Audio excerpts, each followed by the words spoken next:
Great resignation. I had not heard that. I had not heard that term before. That's quite interesting. Yeah, one of the continual challenges, and I know you know that for the general public, is appraisers are shortage. There's a nationwide shortage, both on the private side and the public side. And we've been operating not fully staffed for a very long time. And then we also lost other employees during COVID to this great resignation. We were down 40%, in mode of rebuilding again. And I brought Mike with me today. It's one of our new additions. It's a great addition. So we're doing well and finding people. It just takes time. Mm-hmm. Did you coin that term, Jill, or did you find that somewhere else? No, it's a national term, Scott. Okay. I did not come up with it, but I did suffer from it. Yes. Did I recall in my readings that your chief appraiser is going to retire in a couple of years? Does that ring a bell? Yeah, so Bellamy, who is our longest tenured employee with Wasco County, coming up on 39 years, was finally promoted, agreed to step into that management role as our chief appraiser. And knowing that retirement is impending in the next couple of years, she hasn't set a date yet. I see. But the goal was to get her in there, really use that knowledge and experience while we had her, and then start succession planning right away. Okay. Okay. All right. Any further questions or? No, Madam Chair, I move to approve the Form 8 resolution required for submission of the 22-23 CAPA grant application. And I will second that motion. Okay, any further discussion? Okay, hearing none, all in favor, please say aye. Aye. Aye. And chair votes aye. Thank you. Did you want to officially introduce Mike? I'd love to. Mike Bellamy is our newest, came as an appraiser trainee, very quickly studied, has passed the exam to be an appraiser. He came from Clickitat County, so he came with experience in A&T and also some IS experience. So he's a great addition. He's learning really quickly. The team loves him. We're happy to have him. Thank you. Well, thank you. It's nice to meet you, and thank you for joining our team. Yeah, it's certainly a pleasure. I'm really happy to be coming on board and to be taking on some new duties and working in a different avenue of assessment taxation that I haven't done before. Great. I've done some IT work, and I've done some work with the special use programs over in Washington. And so it's kind of nice to be going into more the appraisal side now. Mm-hmm. Great. All right. Thank you. Mm-hmm. Perfect. Okay, well, moving right along. Now we have the BOPTA summary of actions and appointment. And will that be Chrissy? Hello. Good morning. Come on up. That way everybody can hear you. Oh, right. There's our microphone, but that's fine. Okay. For the record, I'm Chrissy Zog, the Chief Deputy Clerk for the Clerk's Office and also the BOPTA Clerk.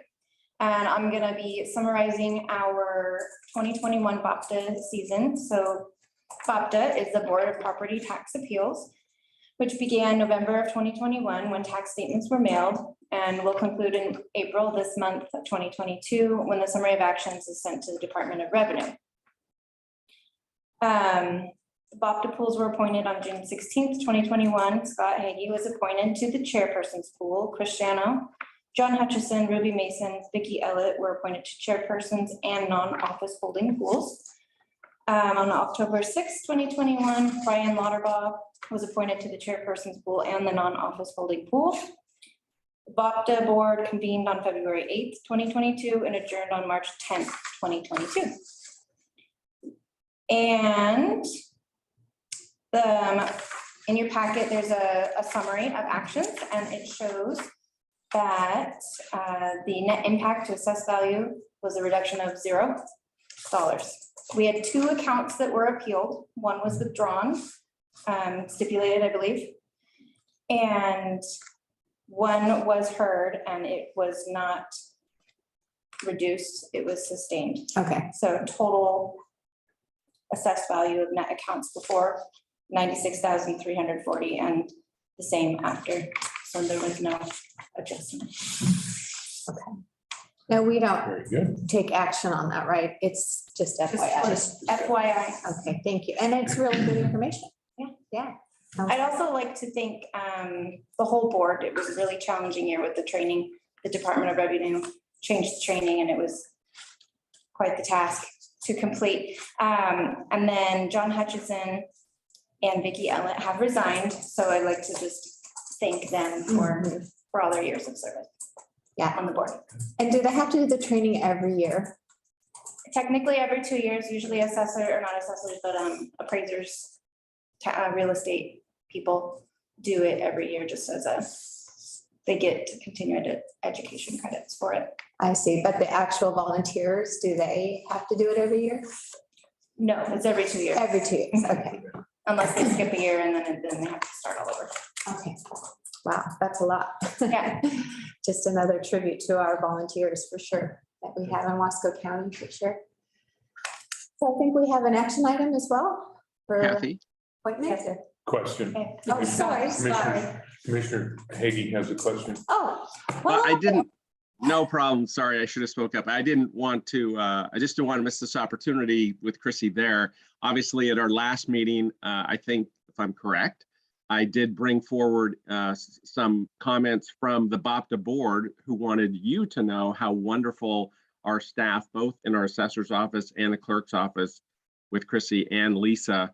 But again, since Chrissy's here, I think maybe Lisa's there, I'm not sure, but I wanted to again reiterate how much our board appreciates the staff and what a fine job they do to make it organized and help us keeping forward. BOPTA is a challenging board to be on. You're basically talking with our fellow constituents about their property values, and it starts off with a disagreement, every single one of them. So it's a challenging board to be on, and certainly we appreciate those folks that are on there, but also appreciate the staff to help lead the board through there. So I just wanted to put that on the record once again. well, I really appreciate you being on it, Scott, so thank you. If I could add a comment too. Sure, Jill. It was a unique year. So again, I have Melanie in my office who's been here for 39 years. We really had one appeal this year. She doesn't ever remember having one appeal. So that goes to a lot of the education that we're committed to in working with property owners and just the review work that we've done. Yeah, that's great. So the staff is doing a great job. Yeah, all right, thank you, absolutely. All right, so should we move on to the action item? Do you have? Certainly. I believe the action item is to approve the upcoming board for next year. It's just one appointment. One appointment, Anthony Tarnasky. Yep. Yeah, okay, so it sounds like we have a willing volunteer. Yes. Wow. Chrissy's done an excellent job of recruiting and working with Jill to figure out who's appropriate. It's a very complex process, right? And so having people that, while it's supposed to be a board of our peers, it definitely is one of those volunteer positions that really does need an understanding of valuation to make it work. So Jill and Chrissy have been working closely to figure out who might be appropriate people, and Andrew comes from Columbia State. Anthony. Yeah. AJ. AJ. Oh, AJ, okay. He looks like a fabulous volunteer with his resume and stuff, so. Okay. Madam Chair, I'll move to approve order 22-010, appointing Anthony Tarnasky to the Wasco County Board of Property Tax Appeals. And I will second that motion. Any further discussion? I would just like to say that I work with AJ with the Loan Advisory Board through MCED. He is an outstanding member of our MCED team, and I'm sure that he will do so for us. So thank you. Absolutely. I would also, and I think maybe I'll ask Lisa this or Chrissy, but I think we still have maybe some potential for some more board members that we need to fill out this board, so we have enough folks. Obviously, we just had one appeal that came through this year, but in years past, we've had many, many more than that, and having a board a little bit more robust or larger than this one can be helpful. So I think we're still looking for at least one more people. Is that correct, Chrissy? Yes, One more. Sorry. one more people. Okay. Cold medication. Anything else, commissioners? Nope. Okay, we have a motion and a second. All in favor, please say aye. Aye. Aye. And chair votes aye. Thank you. Okay, the next thing is the transit open house. I don't know if anyone was going to, is that So just? I don't think so. I think the intention of having that on there, and there's a link for the public as well as the board to go out and look at the open house for my kids, just to bring it out, get it in the press, so that people will go out and take a look and respond to the survey and give their input for the plans that they are working on for public transit in our region. Okay, great. All right. Any comments or anything, commissioners, about this or? I was curious, like I just heard Kathy mention survey, and I'm just Yeah. wondering, is that survey on this link? I didn't see it. I think when you go to the page, you have to look for it. Okay. You mean the MCED page or this? Yeah, when you go to the MCED page, you have to search around for it. It says, what do you think? Please provide your comments on the interactive map below and fill out the survey. So I think it must be on here as well. Yeah. So we would encourage folks to either access this on the MCED website or certainly on our Wasco County board packet website and give MCED some feedback on transportation needs in this county. I think they have the potential to be getting some more money and they're not here to refute that, so. And their goal is to really, improve and they have done a great job. As the 3 years that I've been on the board, things are expanding and fixed routes and more routes to South County. So I think we're going to see lots of good things to come. It's still a little bit clunky getting to Portland. I wish it was a little smoother. Lots of transfers, Hood River, and then again in Portland onto Max. And but it'd be nice if there was just a shuttle. But I guess I'll put that in the survey. A regular shuttle to the airport from the Dalles. What do you think? Isn't that be great? Yeah. Okay. Any other comments, commissioners? Yeah, just Ms. Grenham's doing a great job. She did present this to us earlier this year. And Yeah. so please, if you haven't, take time out and fill out the survey. Thank you. Yeah. Sure. Okay, I think with that, we'll move on to the consent agenda. Looks like all we have today are the minutes from the last board session. So is there a motion? Move approval consent agenda is presented. I'll second the motion. Any further discussion? Yeah, if I could make a comment quickly. I just wanted to call out Kathy Clark particularly for this set of minutes. She does a fantastic job on everything she does for the county, obviously. But I just wanted her to know that because these minutes were so wonderfully accurate and detailed, I actually was able to avoid having to dig back into the 3,700 page packet that we had at our last meeting, or the meeting before maybe.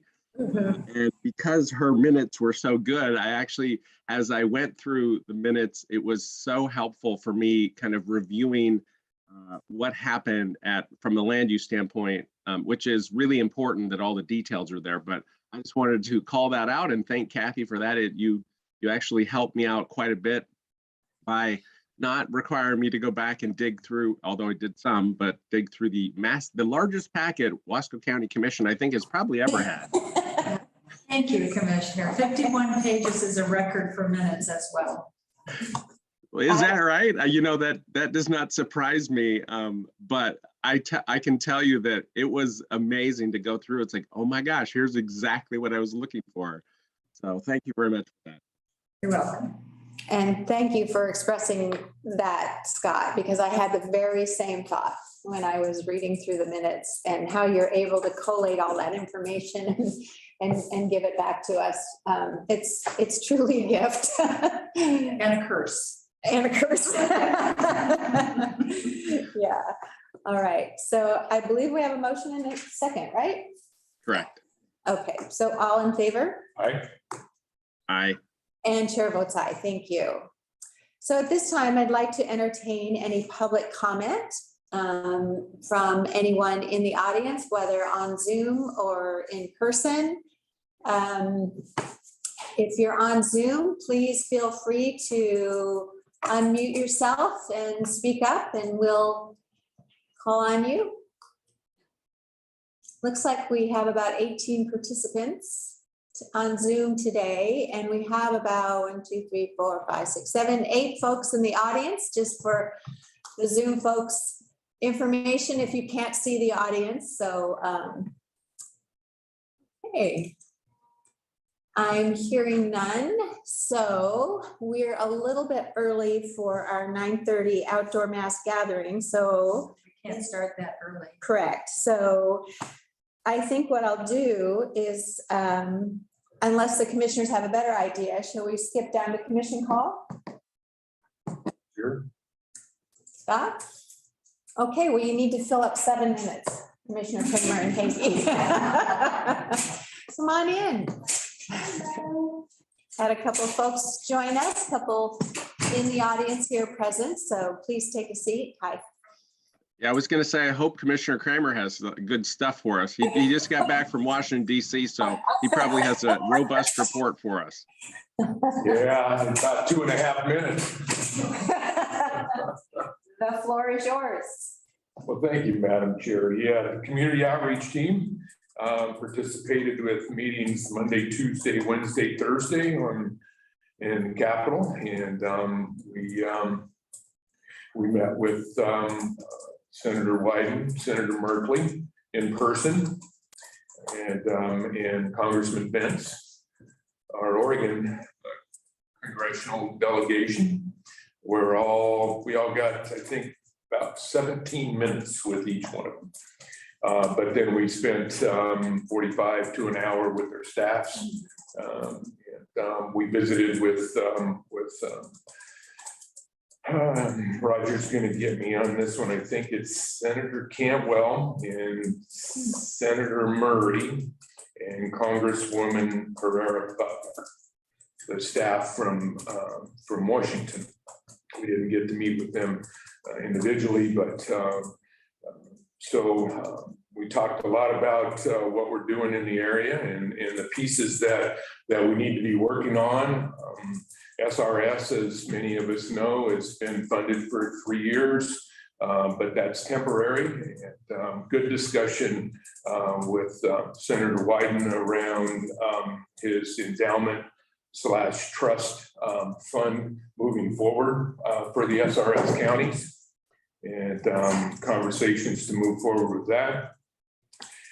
We talked about support of the EDA, the Economic Development Association or Administration. We've got a few issues there with McKed. We have a revolving fund for the loans, but because of all of the money that came out with the CARES and COVID money, everybody's paying their loans off. So we don't have any interest, we don't have any income resources to keep our program going. And so now we can't get those loans out the door, so we may have to send the money back. Interesting. But I challenged everybody on that because I've been saying it for about 6 months. Be ready, everybody.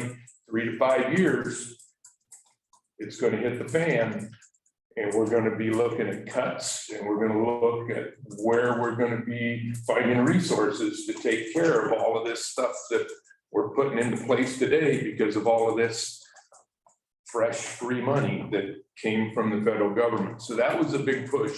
I had a very good conversation with the League of National Cities. We had probably 12 of their staffers in the room. They're just concerned about it as I was. Commissioner Benz is concerned about it as well. We talked about the 1115 waiver, which affects our local NORCOR, and how it affects the juvenile and the adults who come into the system with insurance, but as soon as they hit the door, they lose all their insurance, and then the burden is placed upon county to make sure that those folks have medical and are provided for. So we talked a lot about that. We talked about some land acquisition for the Port of the Dalles, trying to find some congressional, what are they calling it? SPF. They don't call them earmarks anymore back then. They have a new term for them. Congressionally directed spending. Thank you. And so anyway, so we're working on that. The team was comprised of myself, Andrew Kloss, the director from the port, President Greg Weiss from the port, council member and president of the city council, Tim McLaughlin, and President Dr. Cronin from the college was the team.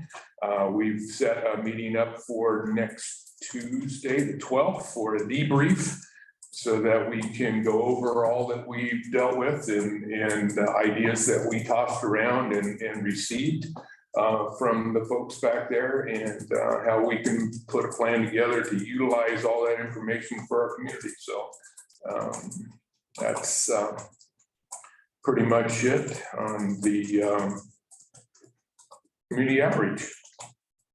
Wow. That's a lot of time and effort. Thank you.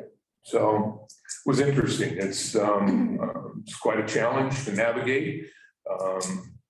If you think that going through the airport security is tough, try to get into the Senate buildings. So, and the fun part about all of this is I get double checked every time because I have new knees. So I set all the alarms and buzzers off. So, very interesting. So, but good trip, and I think we made some good contact, good networking, and we've got some follow-up going. MCED staff has graciously agreed to help keep us on task as to the commitments that we made and arrangements so that we can follow up and further our relationships. So, good time. Great. Any questions, Commissioner Hagee? Well, no questions. I just wanted to thank you for covering that.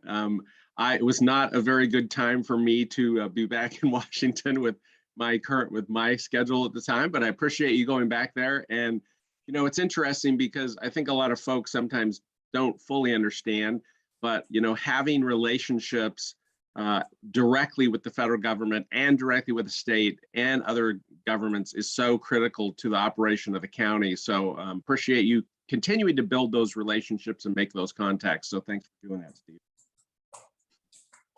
Did you have anything to share, Scott, or? For commission call, no. We're at 9:30 now, so we don't want to start the hearing late. Okay, well, I do have some things to share, but I'll save it for later. So, yeah. Okay, all right. So at this time, we're going to open the public hearing. So it's now open for the purpose of considering. Again, I have to read a script here, so bear with me. Planning file number 921-22-000194-PLNG, a request for an outdoor mass gathering permit for a music and art festival entitled SOAK 2022, May 25th through the 30th, 2022. Attendance is capped at 1,900, including staff and volunteers. This hearing is open to public testimony. The procedure I would like to follow this morning is the planning department will present the staff report and recommendation. The applicant may provide a presentation if they choose to do so. The public will be able to provide testimony in favor and in opposition. The applicant will have an opportunity to rebut other testimony. Then the board will deliberate and make a motion for approval or denial. So at this time, disclosure of interest, ex parte contact. So does any commissioner wish to disqualify themselves for any personal or financial interest in this matter? No. None here. And none here. Does any commissioner wish to report any significant ex parte or pre-hearing contacts? None at all. No. And none here as well. Thank you. All right, at this time, will the staff please present their report? And it looks like we have Daniel and Kelly on Zoom from our planning department. Good morning. Thank you, Chair Schwartz.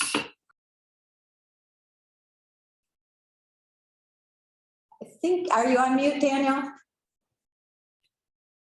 There you There go. we go. Thank you, Chair Schwartz.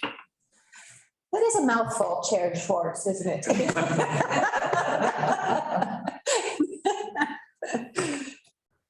All right. All right, Daniel Doherty, Senior Planner, Wasco County Planning. We'll go ahead and just dive right into the SOAP 2022 Outdoor Mass Gathering. So this is just an outdoor mass gathering permit for a music and art festival, SOAP 2022. And I believe that the script was off, so I'll correct the record. The date of the actual event falls between May 26th and May 30th, 2022. The maximum attendance is approximated at 1,900 people, including staff and volunteers. And the location is in the White River Canyon, Justin Ranch, Tye Valley, Oregon. So really the major difference between the approved 2020 SOAK event is the inclusion of tax lot 401. Other than that, the scope of the event remains the same. So this is the site map that was submitted with the application. And again, it hasn't changed from the approved 2020 SOAK event. As you can see, the primary portion of the event will occur near Jake Davison Grade Road and will primarily occur on tax lot 2200. You can also see that overflow camping and parking is located a little bit further east on tax lot 800. So an outdoor mass gathering is defined in Oregon Revised Statute 433.735 subsection 2. The Wasco County Land Use and Development Ordinance's definition of a non-land use decision in this case for an outdoor mass gathering is provided in section 3.212 subsection M. And I must emphasize that no land use criteria is analyzed in this presentation or within the staff report. So this isn't technically a land use decision.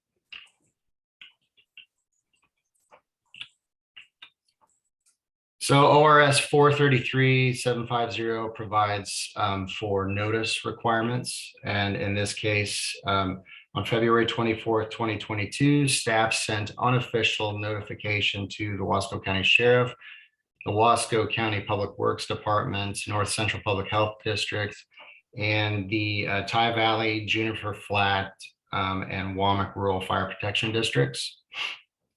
Official notice was sent on March 10th, 2022 to those aforementioned agencies, as well as the Oregon Department of Forestry, the Oregon State Fire Marshal, and owners within 750 feet of the subject parcels. To correct the record, though, the staff report provides that the newspaper publication was the Dallas Chronicle, when in fact it was the Columbia Gorge News, but newspaper publication did occur on March 16th, 2022.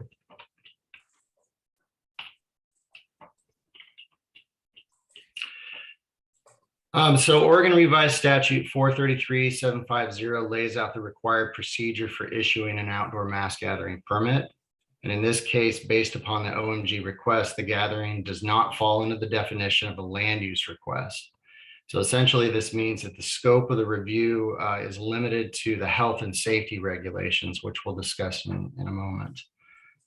This really brings us to essentially two questions for you today. is, does the proposal meet the outdoor mass gathering definition? And the second question is, does the request demonstrate compliance with or the ability to comply with the applicable health and safety rules?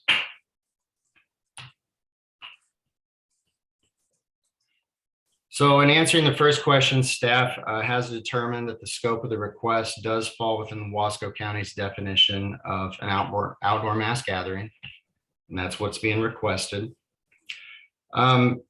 These are the Oregon Administrative Rules. Let's see. Division 39, regulations governing health and safety at outdoor mass gatherings. They're primarily, again, health and safety related, not land use related. In this case, staff analyzed the application's plan and those comments from technical experts that were received and made findings as to whether the applicant demonstrated compliance with or the ability to comply with these rules.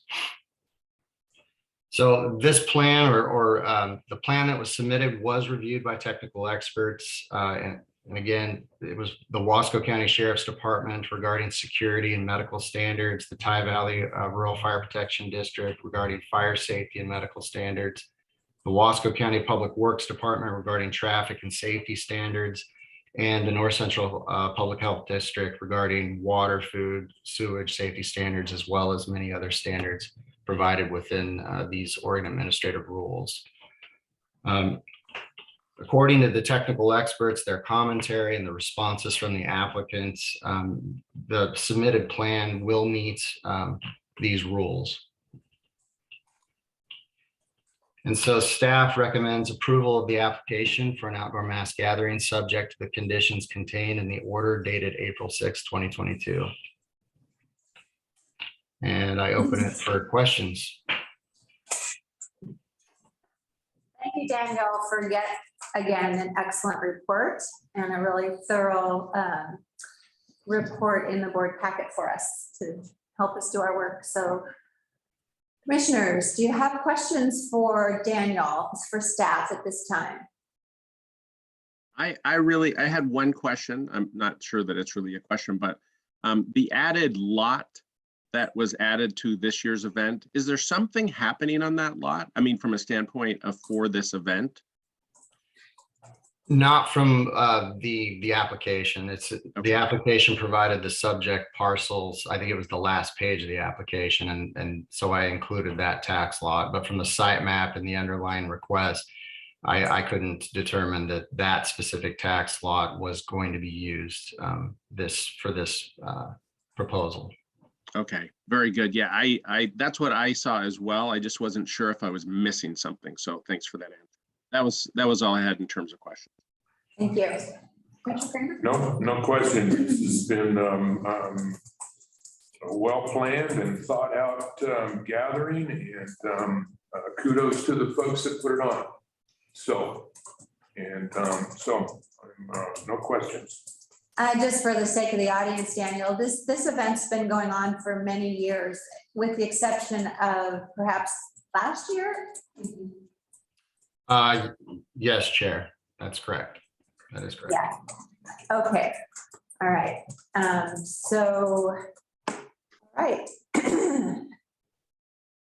So I just have a technical question. So I don't know who can answer this, but I see that Sheriff McGill wants to comment. Is he considered staff, or would he go into public comment period? I would suggest that the technical experts, staff heavily relied on the technical experts to write these findings, so I would consider that staff, Chair. Okay, thank you. So Sheriff McGill, would you like to comment? Yeah, the only thing that I would comment on is it's been 2 years since the event due to COVID instead of 1 year. Not that it really matters. We've never had any real issues with it. The last event we had, there was a little bit of a noise. I think there was 1 or maybe 2 noise complaints.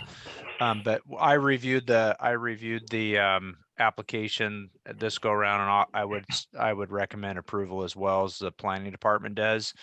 Everything's in place for safety and connection points and medical and different things like that we'd have to do for emergency responses.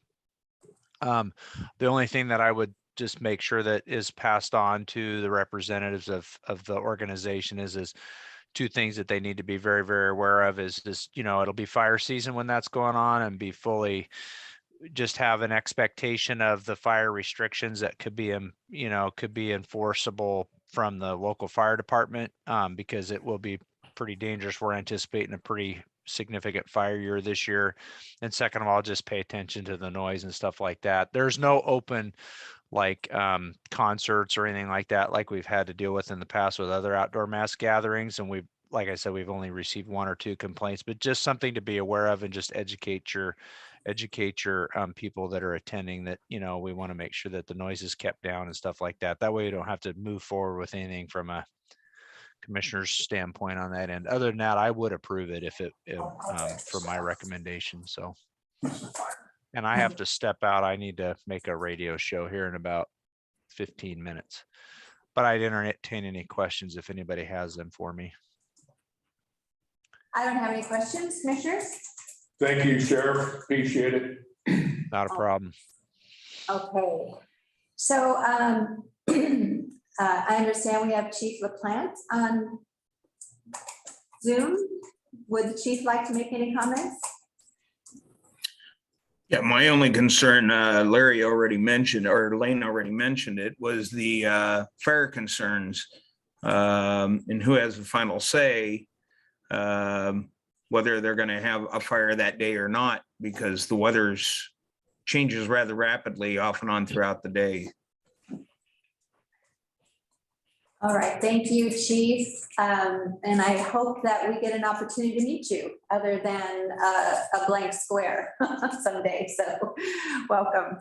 All right. Okay, I don't see that anyone else wants to comment, or any staff? Okay. All right. Go ahead. I'm sorry. I was gonna ask a question, I guess, and maybe make a comment, because we've had that question before. Obviously, this is a Burning Man-like event, so they build a structure and then they burn it.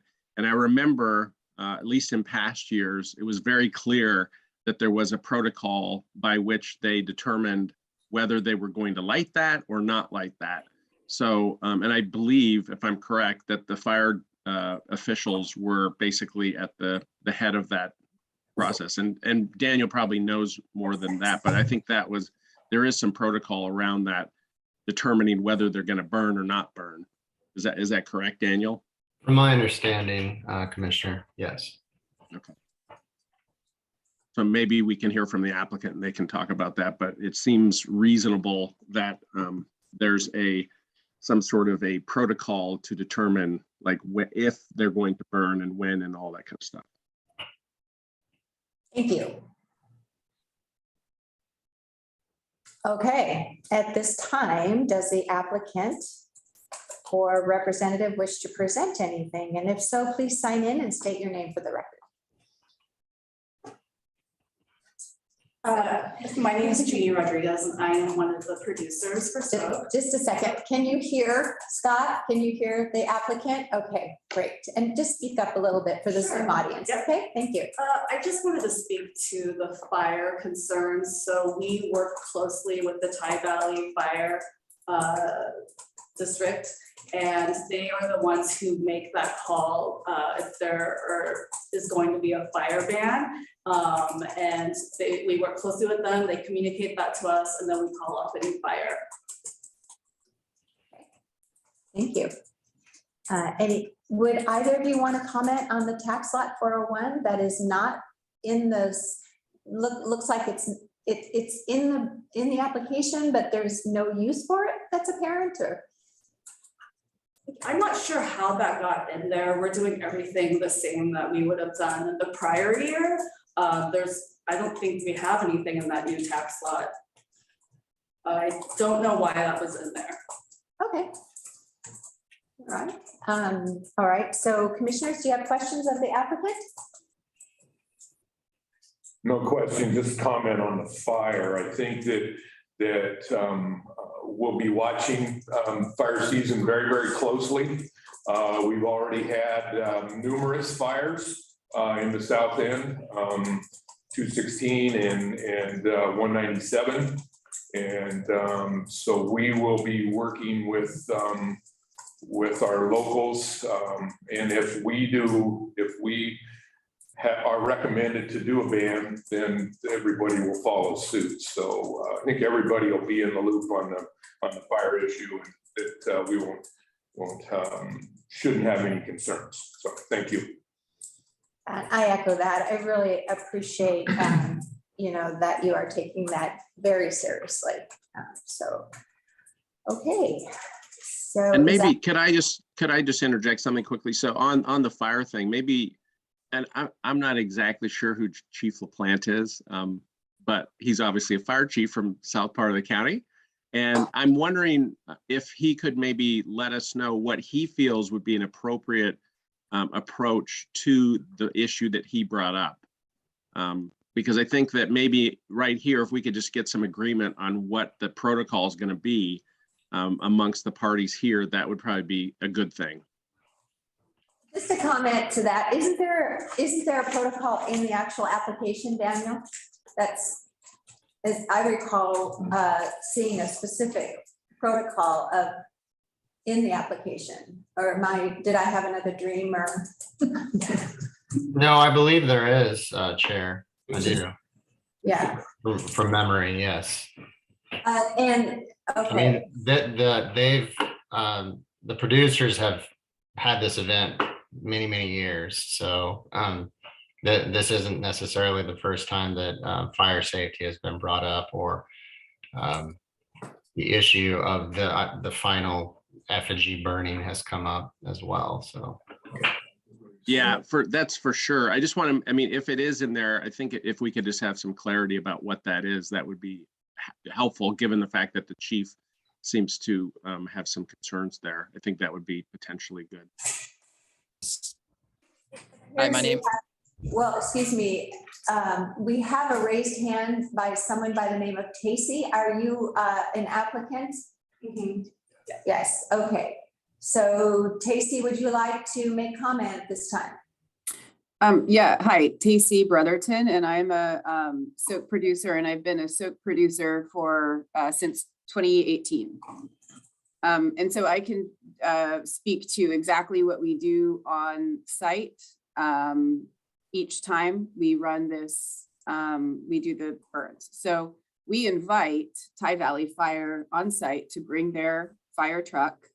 They usually send us 2 folks. And then we have our whole fire team. We bring in a 2,000-gallon water truck. We train multiple people to run hoses. We surround our burns. And so we are, entirely prepared to handle anything that, does something that we don't want it to. And we actually go through a series of 10 folks giving thumbs up before we burn. And the last folks on that list who get to make the decision are indeed, at this point, it's been Tye Valley Fire. So they give final thumbs up before we light anything. And so they do get final say, assuming they show up for our invitation. We are also looking at looping in the other 2 fire departments listed. I think the more, the merrier. We're sort of at that point. Thank you. And Ryan, you are also part of the applicant. Okay, would you like to speak at this time? Please give your name, full name and address, please. Yeah, my name is Ryan Krowitz. I'm a soap producer, and I was on the board of the nonprofit that manages the events since 2017 as well, and now I'm a producer. But no, I just wanted to kind of echo what Tacey was saying, and also just say that we're well aware of kind of the weather conditions out there and how dry it's been, and we're prepared to. We're prepared to say, this is not safe to do. This is too dangerous, and to not do that. It's a central part of our event, but also we're prepared to not do it if it, endangers the community and that area. We do not want to be lighting things, setting things on fire. That's not what we're here to do. So that was it for me. Thank you. Well, I do have a question of the applicants, a little unrelated to fire. I've never been to a Burning Man event, so why do we burn a man? And I don't understand, is it an art thing? So do you create this figure during the festival and then you burn it? No, what, just for curiosity. Yeah, so we have a team of volunteers pre-event that meet every weekend. They spend hours building the structure. And really it is a symbol of letting go. So a lot of people go to these events for different reasons. I see. And then we all get to share in this one special burn, and it's different for everybody. I see. That's very interesting, really. Okay, so you're not burning effigies of county commissioners or anything like that? Okay. You know, one thing, Kathy, on that, and maybe this would be a question too for the organizers, but I think sometimes it's good for us to actually go down and actually walk around and see what happens. I know that before when What the Festival, which was it was actually a musical festival, when that was going on, there was a lot of concerns. And I know that from an operational standpoint, and SOC has been the same thing, it's been really surprising how well and how organized these events have been and how professional they've been. So it might be something that if you have time, quite honestly, I've never been to this event, but I think it's a good thing for us to at least be there and go, I was there, I saw it. And because a lot of times, particularly with What the Festival, we would get a lot of comments that this is what it's like and this is what happens there. And the fact that I actually went to that or went on the grounds a couple times and it was like, no, that's not what I saw. That's not what I witnessed. And so it was a good thing to actually have firsthand experience of what the event was. So I don't know if that's something that could happen for you or any of the commissioners, but it is something that wouldn't be a bad thing. Absolutely. We would welcome all of you to come and check it out and take a look at it and see what we do. It really is a magical event, and everyone who is part of this, we do this as volunteer. We put hours in because it's such a special event. And yes, everyone's welcome. We can coordinate that and have you guys come out, plan like a tour. I would be happy to be a personal tour. Okay. And do we have your contact information in the record? I think Daniel has it. Okay. Okay, perfect. Thank you. That's good enough. Okay, thank you. Yes. Thank you very much for the explanation. I really appreciate it. And if that's possible and we want to do that as a commission or whatever, I would be open to that if I have time as well. Yeah, me too. Yeah. Were you raising your hand or just, oh, okay. Okay. All right. So at this time, I'd like to open it up to public testimony. So is there anyone from the public that would like to testify this time or comment? Either on Zoom or in the audience? Ms. Gamby. For the record, my name is Lisa Gamby. I am a resident of Ty Valley at 81235 Shady Brook Road. So I just wanted to kind of let you guys know, as a resident of Ty Valley, this event has been done really well. With it being up the canyon, right, it really has minimal impact on the community, right? But we have had significant increase in families and people who have moved to the area over the past 2 years. So I would just ask that you caution attendees, especially as they're coming in the approaches to the entrance up to the festival site, to just be super aware that there are definitely more families, more cars, more visitors. There's just a lot more traffic than there used to be even 2 years ago. So just kind of a cautionary note on that front. The rest of it's been great. Thank you for that input. We will take that into consideration. Thank you so much. Okay. All right, commissioners, do you have questions of our public testimony so far? Anybody else wish to testify or comment from the public this time?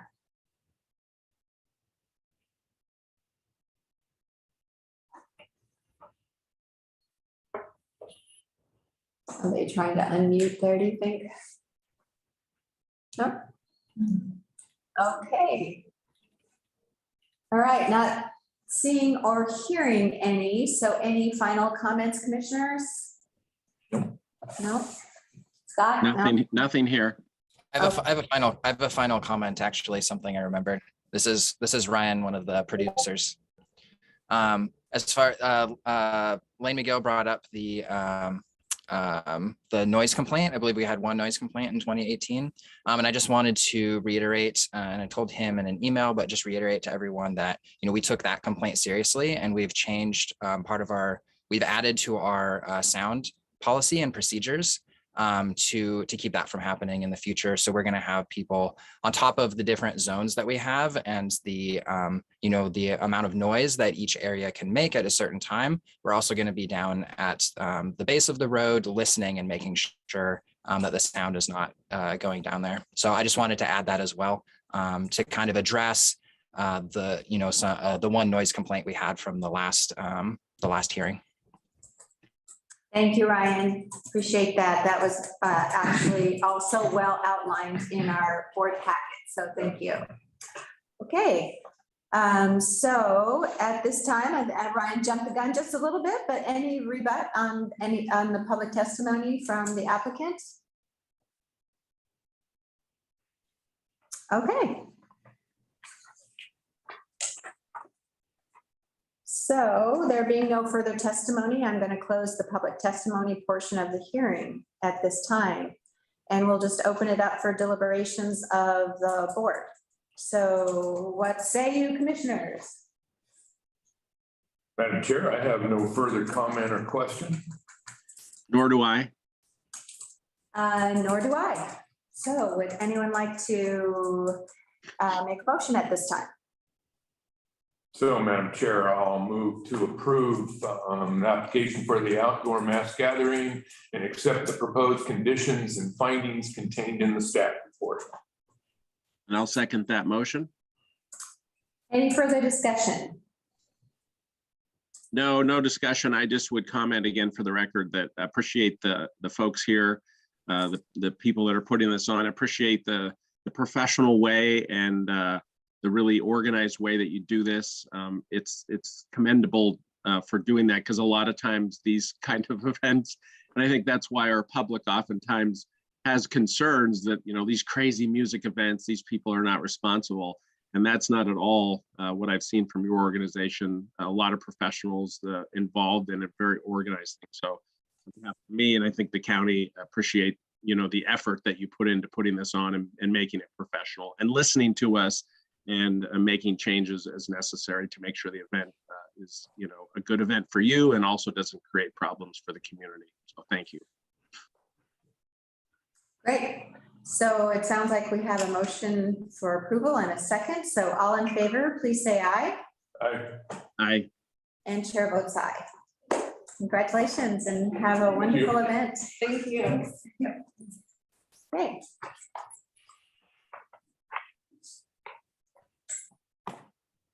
Time do we have, Kathy? It's Oh, 9:59. 59. Wow, how did that happen? They just did it perfectly. I think it happens because of Miss Kathy Clark.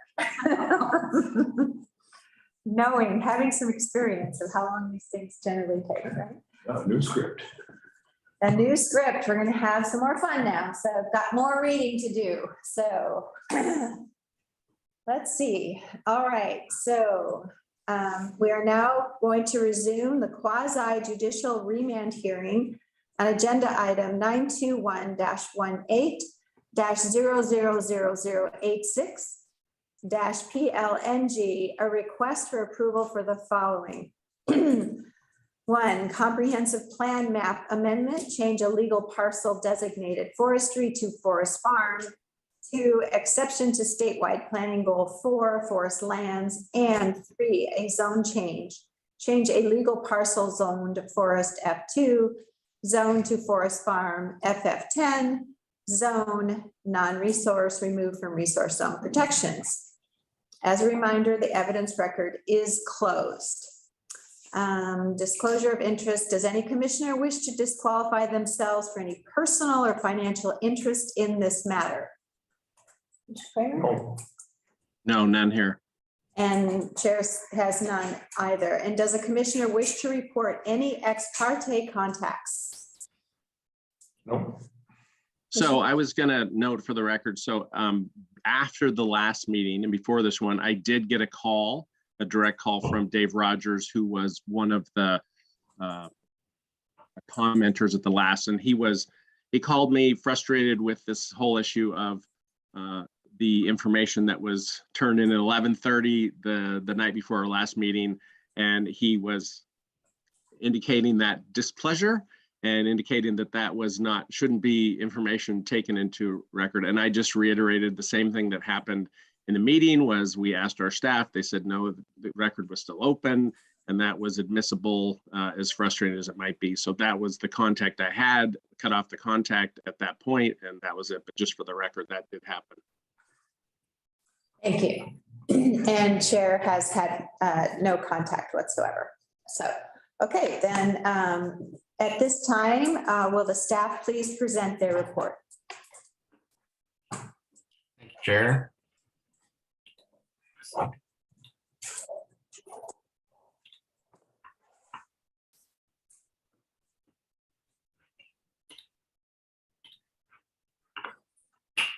All right, Daniel Doherty, Senior Planner, Wasco County Planning. Good morning again, everyone. And I'd like to thank everyone for participating in today's public hearing. So this is essentially the fairly straightforward agenda. I'm going to provide a brief analysis of the Valley Science and Engineering report that was submitted by Sheila Dooley on March 15th, 2022. The report was issued by Valley Science and Engineering. The report's official title is Review of Order 1 Soil Survey of Property Located Adjacent to 71007 Mile Hill Road, also known as Township 2 North, Range 12 East, Section 22, Tax Lot 4400, 40.10 acres, west of the Dalles in Wasco County, Oregon. So I'll refer to this report as the Valley Science Soils Report for the duration of this presentation.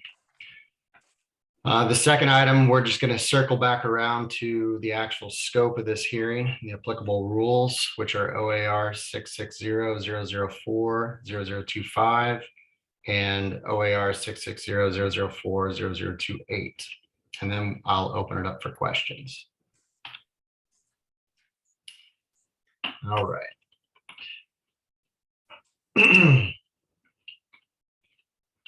So the Valley Science Soils Report makes three principal conclusions. The first conclusion is that the Wilson Order 1 Soil Survey makes findings that the site qualifies as non-resource land, the site being the subject parcel. The second conclusion is that the soil data, the findings and the conclusions presented within the Wilson Order 1 Soil Survey are inaccurate, either based on purported inconsistent or incorrect scientific methodology and or purported data misinterpretation.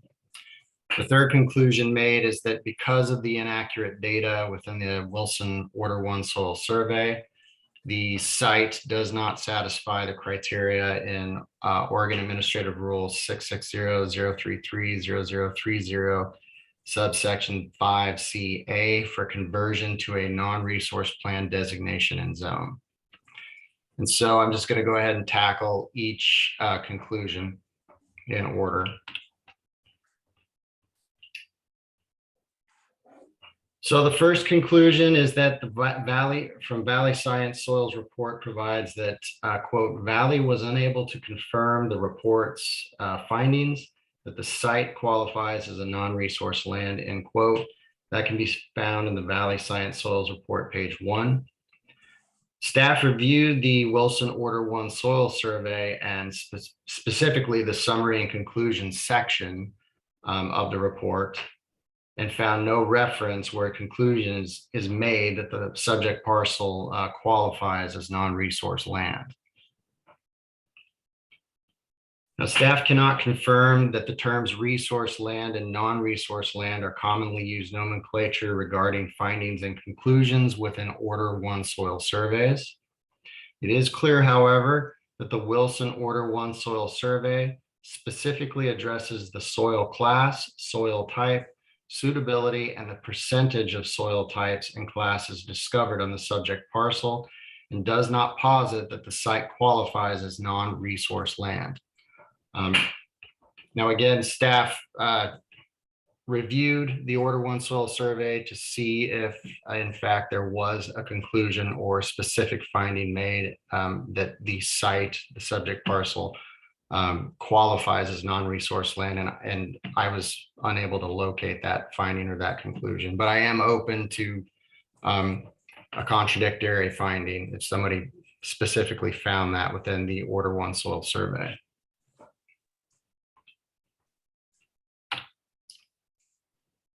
So the second conclusion.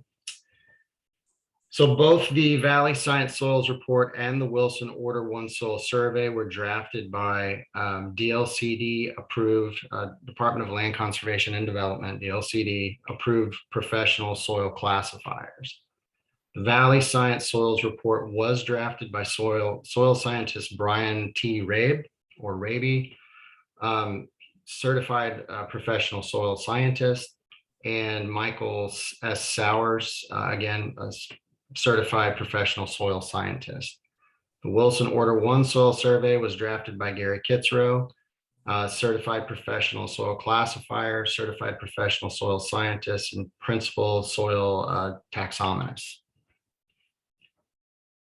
The Valley Science Soils Report lists 5 purported inconsistencies within the Wilson Order 1 Soil Survey, but provides that the primary issue that leads Valley, quote, to conclude that the site does not qualify as non-resource land is based on the fact that the field data noted for several of the test pits do not support a designation as LCC 7 or 8, end quote. That can be found in the Valley Science Soils Report on page 2. LCC means land capability classification. As noted within the memorandum staff issued, staff does not possess the technical expertise to properly analyze or make a determination or recommendation on the accuracy of the Valley Science Soils Report's reasoning or its contradictory findings and conclusions to the Wilson Order 1 Soil Survey. Essentially, I do not possess the technical expertise to review the scientific methodology or interpretations that were made in the Valley Science Soils Report.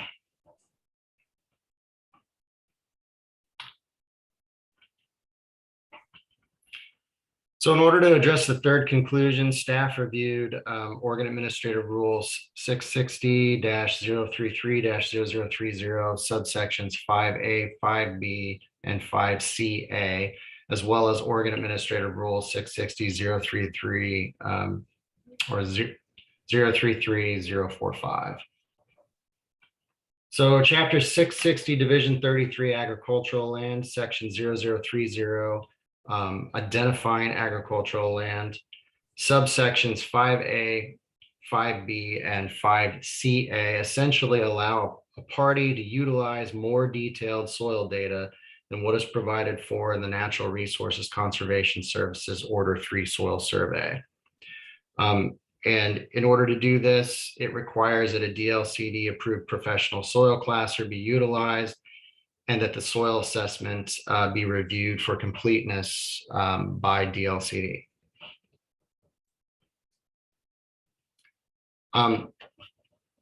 The soil classifier criteria, as well as essentially what DLCD does, is provided for in OAR 660-033-0045. And it essentially, that rule essentially provides the definition of what a professional soil classifier is, the requirements of a soils assessment request, and the submission and the review process made by DLCD. So in order for the Wilson Order 1 Soil Survey to be released to Wasco County, the Order 1 survey by Gary Kitzrow had to be, 1, reviewed by DLCD for completeness and consistency with reporting requirements as outlined in the rule, and 2, determined by DLCD to be soundly and scientifically based and to meet reporting requirements. So to date, staff has not received any information from DLCD that might indicate that the Wilson Order 1 soil survey fails to meet any of the aforementioned requirements. Given these facts, staff finds that the Wilson Order 1 soil survey, which has followed explicit procedure and was vetted for completeness by DLCD, carries significant weight regarding explicit findings and conclusions of soil class, soil type, suitability, and the percentage of soil types and classes discovered on the subject parcel. However, as aforementioned, staff does not possess the technical expertise to properly analyze or make a determination or recommendation on the accuracy of the Valley Science Soils Report, its reasoning, or its contradictory findings and conclusions to the Wilson Order 1 soil survey.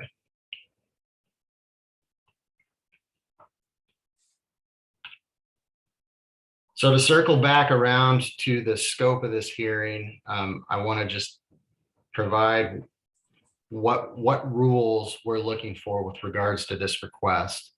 So which rules apply.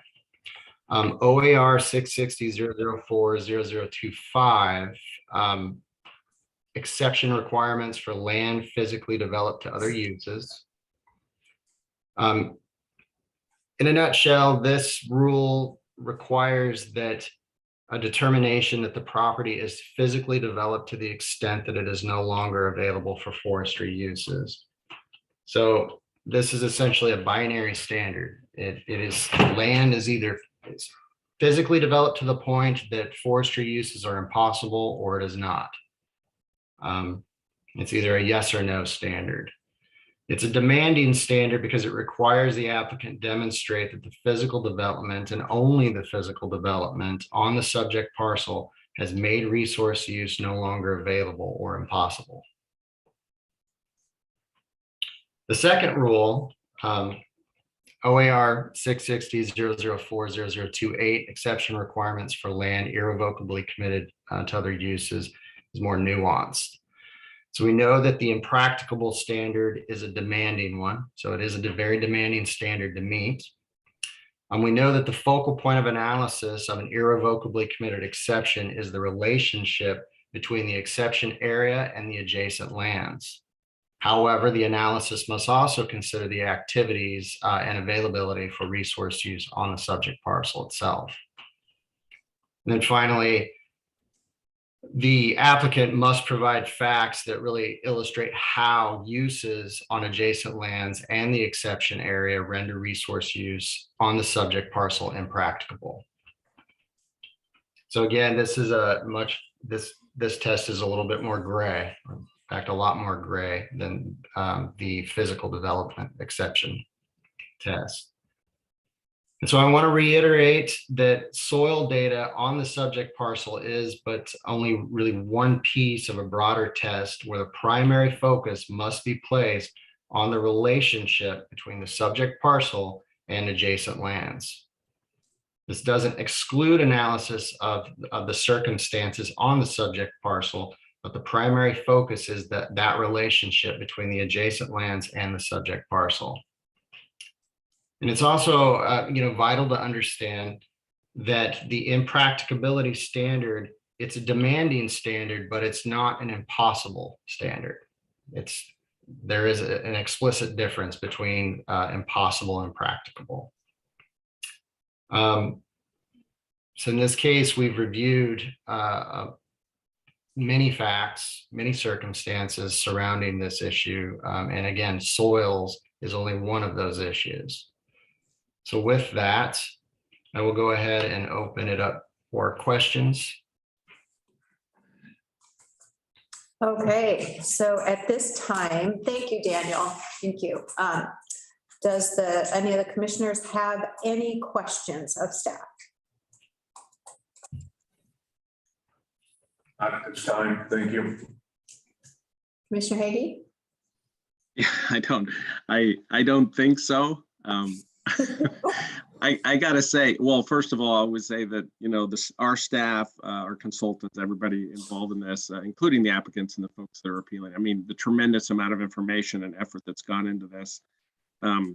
Folks that are here watching have to understand really the breadth of information that we're trying to kind of absorb, consider, and conclude on. So it's really challenging. So I don't have any specific questions now. I may have questions as we go through, as we head towards deliberation. There may be some more questions as we get there. Well, I think we are in deliberation right now, so. Are we?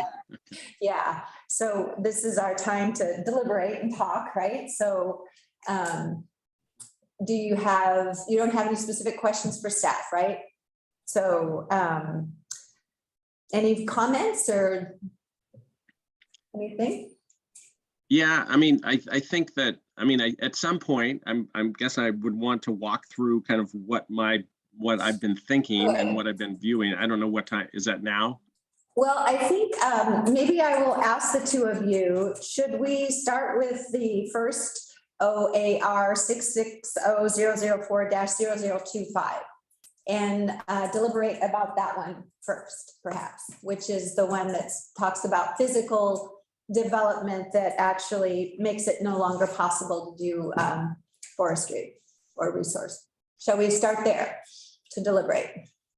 We could start there. I think that, the Planning Commission was clear, and I think unanimous on that point, that was not a pathway to approve this request. So, and I would generally conclude with that. I do think sometimes the physical size of things, when it gets so small, even though you might say, well, it's not physically constrained, but when you get a property that's so small that you really can't do much with it, even though it is. So, but my conclusion on that is essentially the same as our Planning Commission have, and I don't think that's a pathway to approve this personally. Would you like to comment, Commissioner Kramer? Yeah, I don't think, being that the commission wasn't unanimous, I challenged that, Commissioner Hagee. So, I thought they were on that point, Steve. They were. On this one, they were? Okay. Yeah. I thought they were unanimous on that one. They were split 3-3 on the other one. Okay, thank you. Just And maybe staff can say whether that's true or not, but I think that was the case. Yeah. That is correct. Yeah. Okay. Any other comment on that one? No. Okay. And I would concur with Commissioner Hagee on that one and the Planning Commission. So with that, would either of you like to make a motion on that particular OAR? So I have a question on that. So for Kelly, perhaps, do we need a motion on that to, or something to that effect? Do we need to address that specific issue? Kelly? Or Daniel? Sorry. Those two were two separate motions for both the independent rules. So do we need a motion on both of those then? Yes, you need Okay. a motion on OAR 660, 25 and 28. Okay, thank you for clarification. Yeah. So it sounds like we don't have any further deliberation on, at least, I'm just going to shorten it to 25. And so do I have a motion on that particular? If you're looking for it, Commissioner Hagee, it's in the script that I sent you electronically. Planning has given you a variety of motions that can be made. Yeah. Depending upon your decisions. Okay, well, thank you very much. I honestly did not look at that. You have it, see? This one? Yeah, it's right here.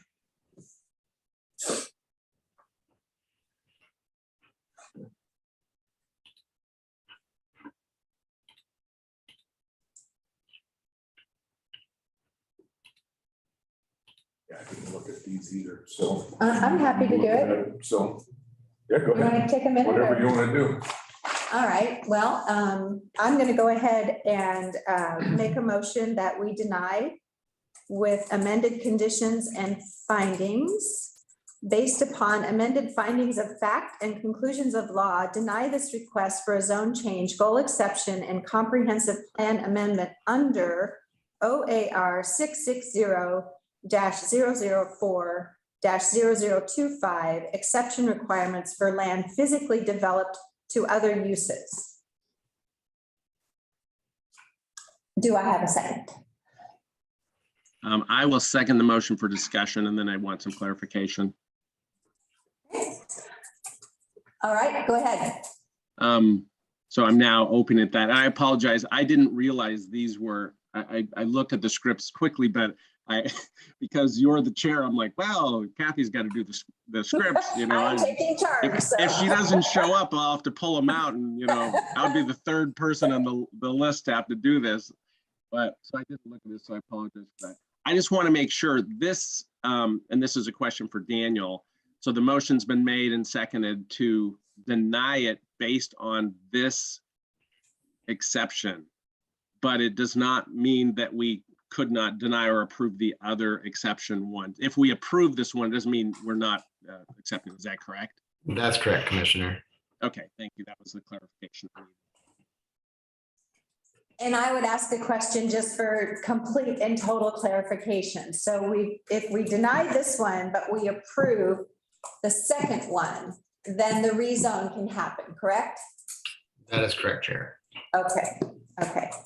So I believe we have a motion and a second. Any further? Chair, I believe Ms. Chris Green has a question. Oh, okay. Chris, hi, would you please Hi. identify yourself for the Yes. audience? Thank you. This is Chris Crane, your special counsel for this matter, outside counsel. I think strictly speaking, the motion would be to find that the application does not meet the standards described in that OAR. There are lots, you might find that it doesn't, you can't, that would conclude that you cannot approve it on that basis, but I'm a little nervous about the word deny. You're not actually denying the application, right? You're just finding that it doesn't meet the standards in that administrative rule. But then you can go on and find that it does or does not, if you wish, meet the standards in the other rule. So I just want to clarify that that's the effect of the motion that's on the table. So you can amend your motion. Or retract it and do it over? You can. Well, you would put it to a vote. Hmm. And everybody could say. Oh, okay. No, So it'd be or you could better- just amend it. Okay, And just amend it, and I've already taken down what he said, so you can amend it based on what he said. council's recommendation. Okay. I'm going to go ahead and do that then. Okay. Okay, I'm going to amend that based on council's recommendation. And could you read that for me? I don't have it exact, because I'll get it exact from the recording, but he wants it changed, instead of saying with amended conditions and findings, he wants you to find that it does not, Not the meet the application standards. does not meet the standard. Of the OAR 660-004-0025 of the administrative rule. And so Is you'll that get a better? second Perfect. on that amendment. He's shaking his head. He's coughing. No, he gave a thumbs up. Chris gave Did I second it? Well, yes, you can second. Okay. Okay, so I'm acknowledging that I would approve that amendment to the change motion. Okay, thank you. Okay, so you will vote on the amendment and then you will vote on the motion. Oh, can you make this any harder? I can try. So we're voting on the amendment Uh-huh. to the motion first. Yes. Okay, so all in favor of the amendment to the original motion, please say aye. Aye. You say aye? I did. Okay, and chair votes aye. Now you can ask for a vote, call for a vote. If there's not any further discussion, call for a vote on the motion. Okay, so now I would like to call for a vote on the original Amended motion, yes. on the amended motion. Any further discussion? Okay, all those in favor, please say aye. Aye. Aye. And chair votes aye. Okay. Whew. All right. Thank you, Chris. Appreciate you being here. Okay. So now we'll move on to the OAR 660-004-0028 for commission deliberations. So this is our opportunity to deliberate more on this second part. So what about comments from commissioners? So if you would like, I could start. Go ahead. Okay. So it's going to take me a bit because I have a variety of things I want to maybe start with. And for anybody that doesn't understand land use planning or thinks we're being crazy, this is a very technical field. It's very set in legal issues. And so we're trying to do the best we can for both the applicant and the people that are appealing. We want to make sure that we have a good record. So I wanted to, I guess when I look at this, just from the stand, just to start with, I'll just give kind of a big picture overview. When I look at this whole situation and I look at one element, I guess strikes me as at least something that raises, a question in my head. And the thing that makes the question come up is if you look at our zoning in this area in particular, but in the county, but whenever you have resource lands, there's usually buffers, and there's been many discussions about buffers. But if you look at this specific area and you look at the main transportation corridor going through this area, which is in, to the north of this area, it's primarily, I would say, to the great extent, it's residential land, it's rural residential land. And the fact that this is the only place along that main transportation corridor where there is no buffer, at least then starts to raise a question in mind. Why is that? Is there a reason why the resource zone actually goes directly and actually touches this main transportation corridor? Because this area is largely a rural residential area. And clearly we need residential areas in our county. So that just kind of is maybe a big picture thing for me. This is going to be maybe somewhat random, but I'm kind of trying to go through here some of the information that's been presented in our materials. The one thing that strikes me, when we talk about resource lands, we're really talking about lands that have capability of doing a variety of things, but certainly producing something of some value to some extent. And I think that's a question is like, what is that value and to what extent does it have to be created? But I think one thing here a lot of times I'm going to refer to our minutes because, as I said early on in the meeting, Kathy Clark did such a great job. I use them as a resource for me, but we talk about, let's see, the parcel, has not great soils on it. And at the last meeting, I talked about the class soils and read some definitions of the class. And if you read the definitions of these soil classifications, pretty much all of the soil on this property is not great. If you read the actual words that define those soil classifications, they say these are not good soils to grow a lot of stuff in. And that's true. But I think the one thing that gets lost in just looking at soils is that things don't grow just in soils. They have to have other elements. And if they don't have water, as in precipitation or some sort of irrigation, you can't do anything. So when it talks about in here and talks about, the kinds of capability that perhaps might happen on the soil, winter wheat, ponderosa pines, they actually say that it's fair or poor for wildlife suitability, which is quite interesting to me because I think if anything, this land maybe has more capacity for some wildlife suitability than some. Uh-oh. You've frozen, Scott. He doesn't know that. Apparently I'm talking to a frozen screen here.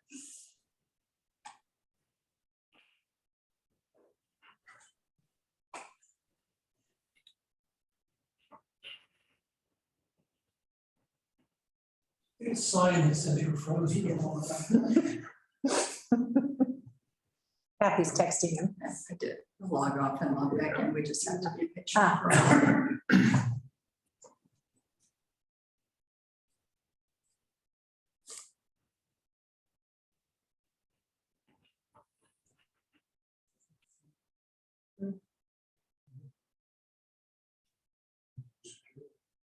He'll be right back. We've been through this before. It's that connectivity up there. We're working on it. Maybe. There he is. We can't I hear you. apologize.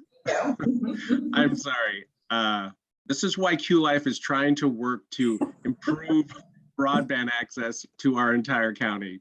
Anyway, I don't know where it actually cut off, but the short story is in the summary is that I've watched this land for a long time. I haven't seen it really utilized as a true resource land, at least from my standpoint. Okay, that's the first thing. Let me go to another. I think one thing that our staff has done a great job, obviously, and kudos to all of them. When we look at this particular element, and we talk about for exceptions to goals 3 and 4, local governments are required to demonstrate that not only only the following uses or activities are impractical: farm use as defined in ORS, blah, blah, blah, propagation of harvesting of a forest product as specified in OAR, blah, blah, blah, forest operations or forest practices as specified in OAR.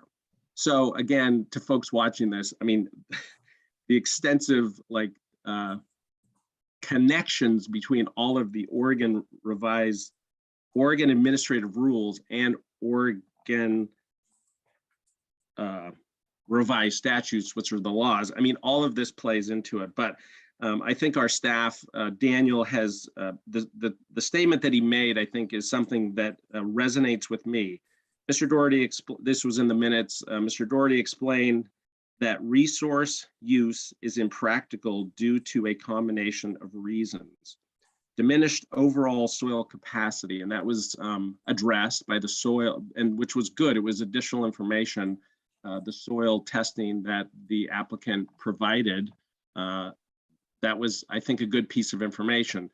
Quite honestly, it's fairly frustrating to me that we had one of the state's soil scientists go through and do this report and provide it. And then we had other soil scientists on the same list. And frankly, I think there's like 6 people in the state of Oregon that have the state qualifications to do this. So we had 1 or 2 of the other 2 kind of suggesting that maybe that report wasn't accurate. So I can tell you, as one of a decision maker here, it's really frustrating. We have half of the entire soil scientists and that are apparently qualified to do this that are kind of squabbling over this. But the one thing that from a decision standpoint, the first soil work that was provided was the one that actually was on site, actually took samples, actually reviewed the information, did the tests on them. So even though the other one, and I read it, it seemed to suggest they weren't sure about this and they weren't sure about that. So it had, in my opinion, limited viability to kind of overturn, the soil samples. And even though we've talked about it several times, soils are just one thing. But I think in this case, when Daniel says diminished overall soil capacity, it is a point and it is an issue. Also said is mapping of generally unsuitable soils is compared to adjacent land. So that's a thing that's important. Questions concerning soil mapping accuracy of adjacent lands, existing development and non-farm forest residential uses, which is quite prevalent in this area with exception of this lot. Surrounding residential uses north, northwest, and east, not in line with land designations and zoning map, and risk of potential conflict of uses. So that was what Daniel had explained, that there is some impracticability on this property. At least that's based on my analysis of it. But I think that's an important component of this. Moving on, One thing that our planning commission discussed during their deliberations was concern about the idea of kind of opening the floodgates, and that's a valid point. You know, precedent-setting things are always something that or oftentimes comes up. And I think that Mr. Summerfield actually made a comment in his comments last time that while the planning commission worried about, or some of the planning commission worried about opening the floodgates, the sheer magnitude of the effort, energy, work, and resources and money that have gone into this one in particular. This has been years in the making, and I think Mr. Wilson said he had spent tens of thousands. I think the number was $80,000 to date on this. Suggests to me that there's going to be no floodgates opening, because I don't think anybody, would probably undertake something like this, but that's just me. So I think that idea is not something that's really is of concern to me, the idea of opening the floodgates. At the same time, the people that appealed this, they have some reasonable concerns over, this use, which is primarily a conversion of the bottom line in this is that this potentially has the prospect of adding 2 or 3 more residences to the site. That's the high end, or I would say the worst case scenario, which I think that some of the concerns have been, fire, water, etc. So the actual impact of this being the fact that it's 2 or maybe 3 new residential units is pretty slim in my opinion. Before, when the commission considered a much larger subdivision up in the same area, I don't remember what the numbers were, but it was 20 or 30 units, which is obviously substantially more than this. So I think there's, I don't think that it's that huge. And I'll conclude by kind of looking at the OAR 660-004. Hold on, my phone's ringing, just one moment. I'll let it.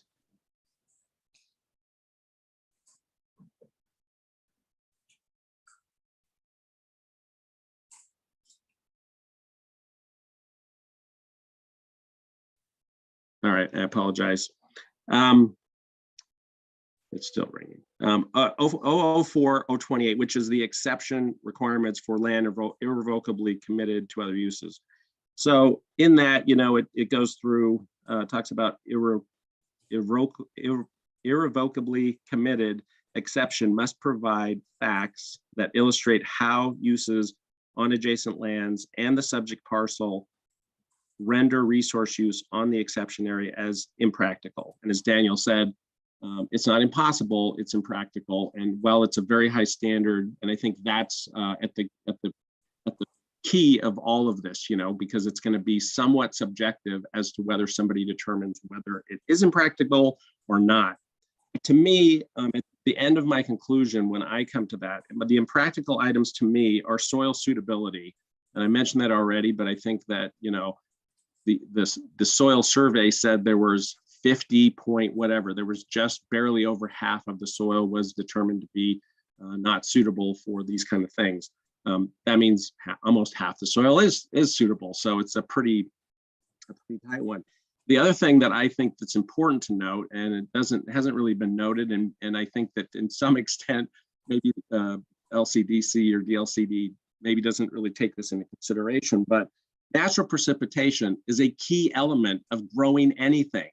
So anybody that says it's just about soil is just silly, because if you don't have water and you have the best soil in the world, you can't grow anything. So I think, unfortunately, the natural precipitation in this area is challenging at best. And frankly, because of climate change, it potentially is getting worse. And I can tell you that as someone who lives up here, water is definitely an issue. And that's one of the concerns of the appellants. And I think it's a valid concern. But I think natural precipitation does not allow these lands to be very productive, very much at all, both in terms of crops or in terms of timber. So climate, I think, does that. And I think water availability, as I said, is a critical element. And there was discussion, I think it was in the last thing about, I think there was a comment made well, you could irrigate this and, potentially, because you have, you could grow these things if they were irrigated. Well, that's not going to happen for a couple of reasons. One, because there's no water rights on this property, and there's no water rights, there's no ag water rights available anymore for up in this area. So irrigation is never going to be a resolution to, making this parcel of ground productive from the standpoint of crops. And then I think crop viability is an important component as well. There was a letter in the record about somebody who had been haying it, had hayed it for a number of years. I've watched that. I've seen it in terms of the amount of hay that comes off of that. There's two elements. One, I think just the production level of hay that comes off that property because of the precipitation element is limited. The second thing is the land size itself does not make it viable. I mean, the land has to be big enough to justify the, relocation of the, equipment, both to, swath and then bale the hay and everything else. So I think that that is problematic from the standpoint of crop viability. So that's kind of where I'm at. I think it's pretty clear. I understand all sides of this.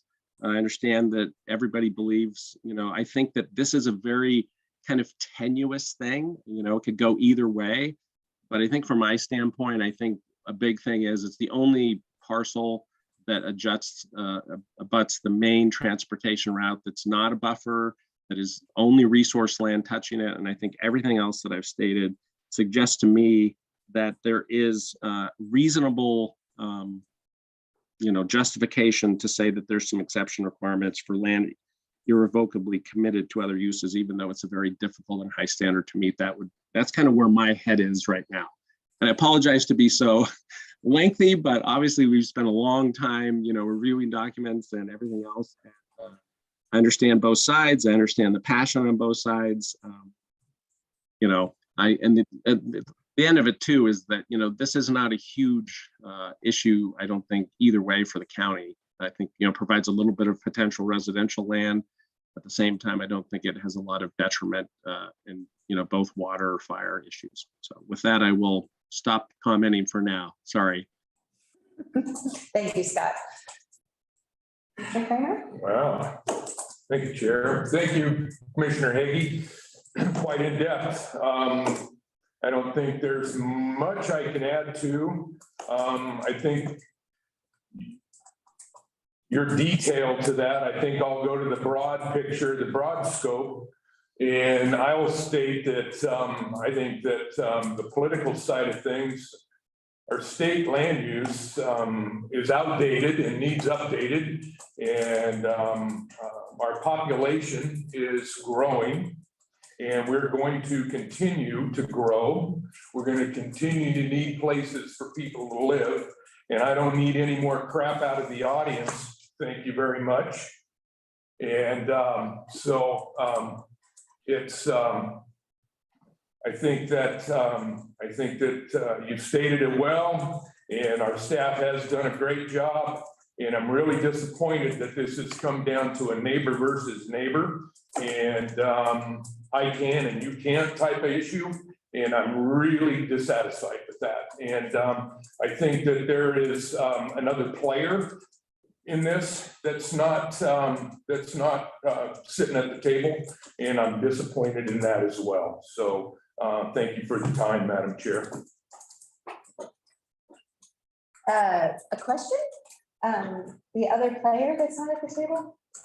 I do believe that Mr. Swain made comment about Mr. Ken Thomas Oh, at the okay. previous hearing. It's in the records. It's in the minutes if you want to look at it.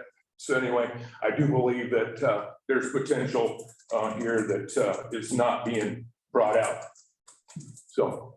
Okay. Thank you. Yeah, sure. And for the record, I have not witnessed any behavior on the audience part in the room that would cause me to. Did you not notice that? I certainly did not. I did. So, Thank you, okay. Madam Chair. So I just want to put that out there. So thank you, Commissioner Kramer. Well, I want to be sure that I limit my comments. The way that I approached this was, first of all, I want to assure you I put in a lot of time on this whole thing, hours and hours and hours. And so I want to assure you of that first and foremost. I also put in a lot of time making sure I could pronounce impracticable. So, and I practice that a lot. So that is a really interesting word. But I also kept my research on the actual scope of this remand. So I really, and I appreciate Commissioner Hagee speaking more broadly about some of the broader issues that have come into play, but my comments are going to speak specifically to the actual OARs that we're talking about, 2.5 and 2.8. So the first point I want to make is I feel like the soil surveys are just inconclusive. I think there's always a margin of error when you have a 51% and 49%. However, I do believe that is really the objective data that we have. And I accept the soil survey from Mr. Kitzrow.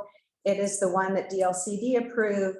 And it does say that there is a preponderance of adjacent, there is a preponderance of, 51% is class 7 and 49% is other. It's clear, it's objective, it's data, and I accept that. Also, the objectiveness that I accept is it's pretty clear, sort of. There is a preponderance of adjacent residentially zoned lands to the north, the northwest, and the east, but there's also a preponderance of larger resource lands to the south, the southwest, and the west. So they kind of like wipe each other out there. So, and then I think when I put it all together, I think the evidence really rather stacks up in the favor of a rezone.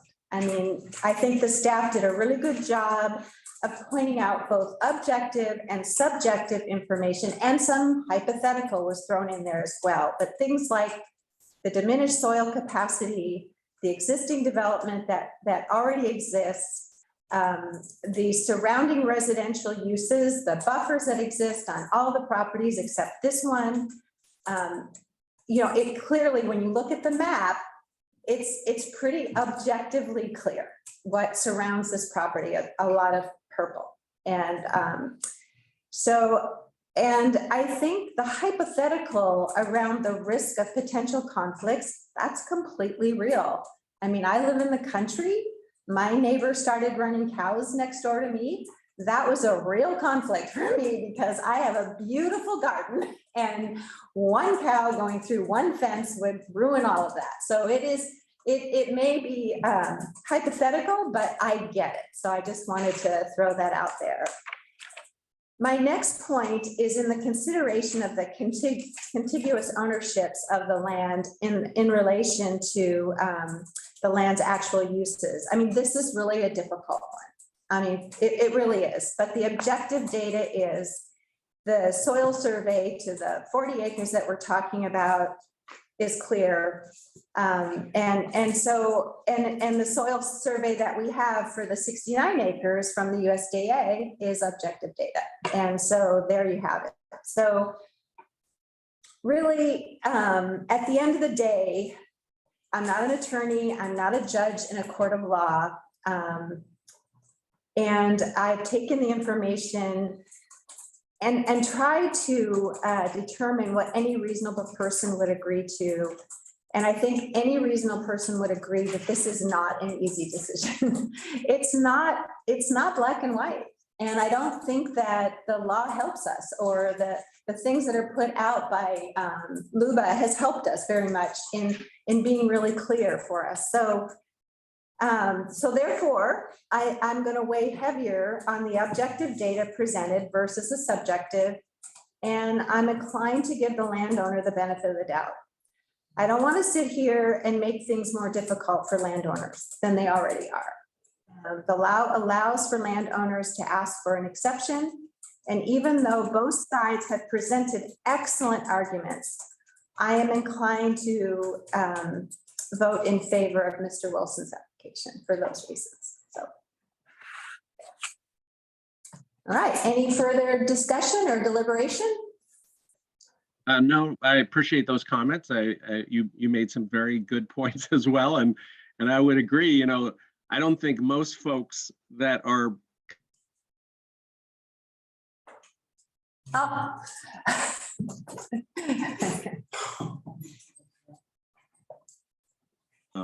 it's a tough one. This has been a tough one, and I'm not. You know, sometimes it. Yeah. Anyway, good work. Thanks for those comments, Kathy. Sure. Okay, anything else, Commissioner Kramer? No? Okay. All right, well, at this time, would either of you like to make a motion? I would love to make a motion, but I have a question of maybe either, well, Daniel, have we had any amended conditions or findings that have been discussed today? I don't believe we have we? No, Commissioner, not from what I understand. Okay, so then let me make a motion, and I would approve with recommended conditions and findings based upon the findings of fact and conclusions of law set forth throughout the report. Approve this request for a zone change, goal exception, and comprehensive plan amendment under OAR 660-004-0028, exception requirements for land irrevocably committed to other uses. Is that correct? Did I do that properly, Daniel? From my understanding, yes, Commissioner. Mr. Crean is on board for specific questions too. He may. He gave me a thumbs up. All right, that's my motion. Thank you. I will second your motion. Is there any further discussion? I guess I would just for the record again, appreciate all parties, you know, the appellants as well as the applicant. I know how much energy and time everyone's put into it, and you know, we're doing the best we can. So, and this is where we're headed.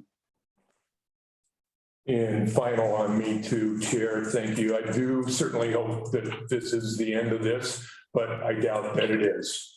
And I think that a court of law is going to hear this. So pretty much wasted our time. So thank you, Madam Chair. Okay, with that, I have no further comments. So with that, all those in favor, please say aye. Aye. And chair votes aye. Okay, thank you very much. The one good news is it's now off of our plate. Yeah, that's right. There was a little comment there that said "for now." Oh, well, Well, I don't know. I'm hoping it's off our yes. plate. Can that also get remanded? Yeah. It can? Yeah. Yeah, It can. it's not done.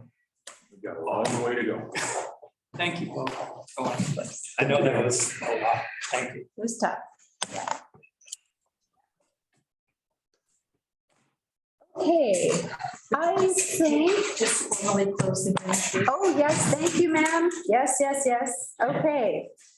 Let's see. Do we need a motion to close the hearing? No. Okay. Well, at this time, I am going to close the public hearing on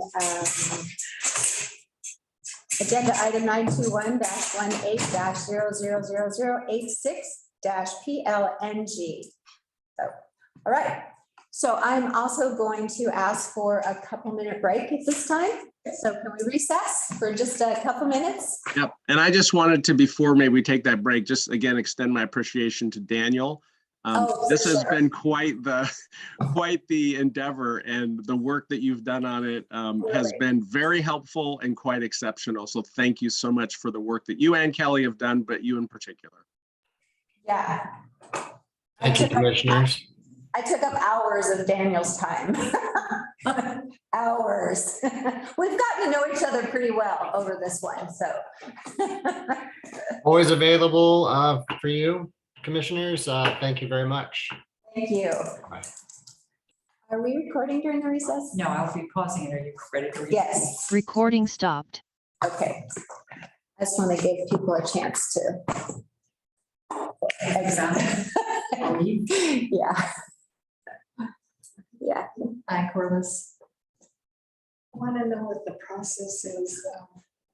The library board wants to renegotiate their agreement with the city. We're already on that. You'll be getting a memo real soon. Real soon. Okay, Okay, because it's yeah. just time to redo it. Yeah, it's The been, agreement is really, yeah, because they're now charging us, it's over $150,000 just to operate, help us. It's way too much. What is it? I'm sorry, Claire. $150,000 for administrative fee. oh, that's from the city. That's a That's what different, that's what she's talking about. And so. Okay. And so I'm sorry. We're doing something different. Okay. Okay, sorry. My apologies. So your agreement is with the city, Yeah. No, it's correct? It's like between the county and the And the city. city. Yeah. So let me, I've got a staff meeting this afternoon with our administrative office. Let me bring that to you. And the library board, it's time to rewrite it or revisit it and have another agreement, because this one is like 10 years old. Okay. And they just keep, every Okay. year, the fees just keep going up and up and up. I will And bring that to Corliss. And an advantage to that is the future city manager will also be at the staff meeting this afternoon, so he'll hear that as well. that's great. Yeah, it's just, I think it's just following. Yeah, I mean, Because it's going okay, it's going okay. I've heard this from from Jeff for years at the budget that, it's just getting to where the library can't afford to pay the fees, and I think there was something about it being based on the departments and their formula, and it seemed to not be equitable to the library. It's not equitable at all. And so, I'm not surprised, and I will definitely bring that to them and then have somebody reach out. Yeah. Okay. Tell us, Who's your chair? I am. Okay, then I I will was in somebody reach out. the chair. I didn't really, Jeff didn't realize that what appointing I was, Mhm. this is city, and they elected me chair, and then Well, so when he said, oh no, we have to appoint you to the board, I went, we appointed you retroactively, Okay, I know. so that everything is good, yes. And I think that had been going on for years, and that's kind of interesting, Roger, that the city had been making appointments to the library board. And I finally went through and read their rules, their bylaws. And in the bylaws, the only appointing body for the board, for the district board, is the county. Because the county's our governing body, right? And that makes sense. And it's not that we had any issues with any of their appointees. It was just happening, right? And so, that's the agreement that we have, that I think they just assumed that now they're operating the library, right. which is not. And so what is supposed to happen is that each town in which there is a library branch is supposed to recommend to this board who they would like to represent them on the library district. So that's gotten squared away now. I think we're I hope so. in line with that. Yeah. So. Okay, good. Yeah, that'd be great. to Okay. bring it up. I will definitely take care of that for you. Thanks for waiting through all of that, Corliss, just to ask that question. No, I like to listen to this kind of stuff anyway.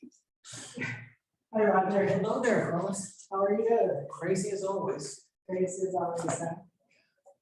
Good. Busy. So you're still doing the radio news, but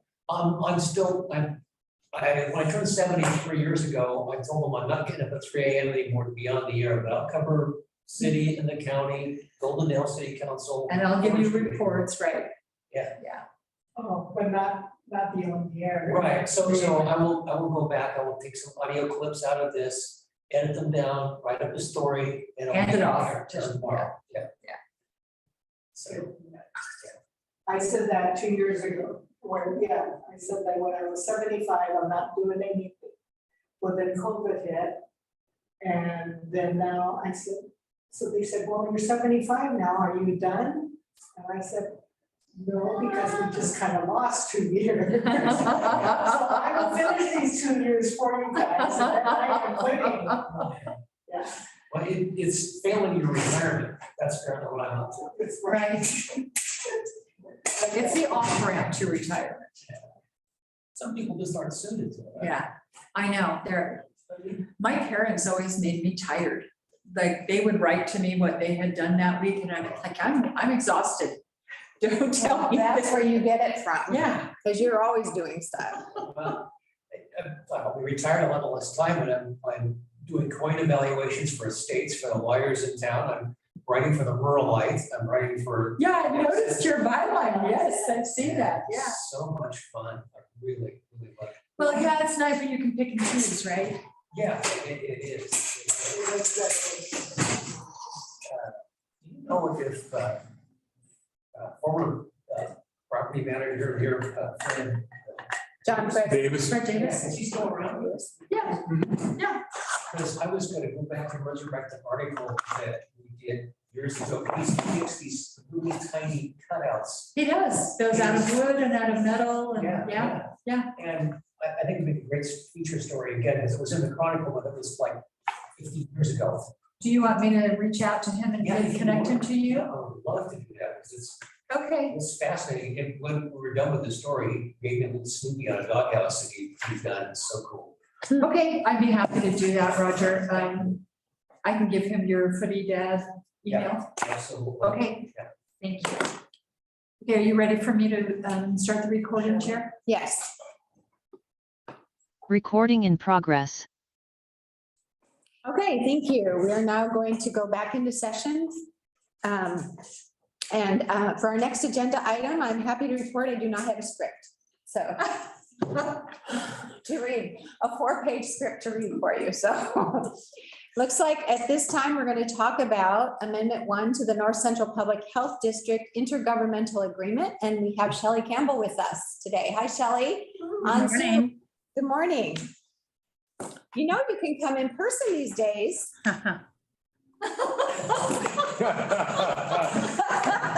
Maybe next time. That was bolted.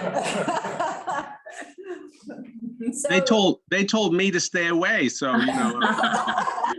I was just waiting for that invite. Yeah.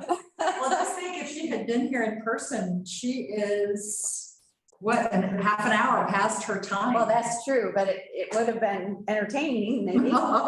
It was. Okay, Shelley, why don't you talk to us about this amendment and hopefully we can get this going. Good. Well, thank you for having me today, commissioners. So as you might be aware, in December of 2021, Gillum County gave formal notification to NCPHD, Sherman County and Wasco County to separate from the North Central Public Health District, IGA, and to form their own local public health authority. This will take place in effect on July 1st of this year, 2022. So through our council and conversations with the Board of Health, NCPHD Board of Health has approved an amendment to the IGA to move the work forward and to remove Gillum County from the current IGA and make the IGA with Wasco and Sherman County. So what we would like to do at this time to continue to move the work forward is to ask that the amendment be approved as submitted. And then this will give us time to, in the next year, have more conversation with Wasco County and Sherman County on what changes might be needed to be made to the IGA, and that would be around anything around services provided, funding, in-kind support that comes to North Central Public Health. So the amendment, I believe, here is in your packet, and I can take questions, but today we are asking for approval of the amendment.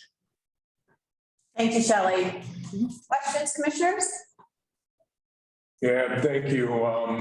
Kristen, we okay with this? Yes. Thank you. Commissioner Haney?